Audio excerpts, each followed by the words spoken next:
prokurori SPAK arrestohet 49 vjeçari merrte dokumenta në kadastër si i dërguar i Altin Dumanit. Gjykata e Apelit la në burg një 49 vjeçar në akuzë për mashtrim pasi u prezantua si prokurori SPAK që sipas tij e kishte dërguar kryeprokurori Altin Dumani për ta hetuar.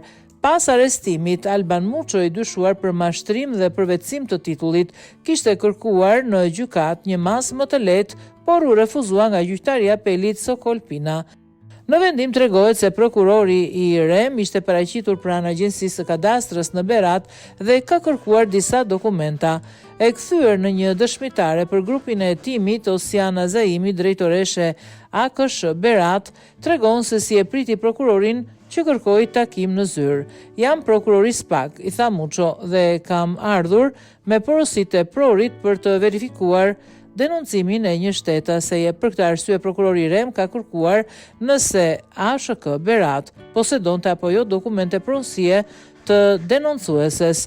Siç rezulton në dosje, drejtoresha i ka vendosur në dispozicion menjëherë dosjen e AMTP-ve, të cilën në përfundim prokurori Rem ka përpiluar një proces verbal me shkrimdore, të cilin drejtoresha e ka protokolluar.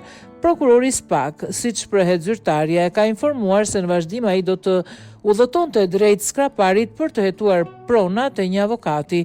Drejtoresha ka filluar të dyshojë vetëm kur prokurori Rem i SPAK është larguar nga zyra dhe ajo është kujtuar se prokurori SPAK nuk i kishte paraqitur dokument identifikimi dhe për më tepër ajo nuk ishte dëgjuar asnjëherë se Alban Muço punonte prokuror në SPAK.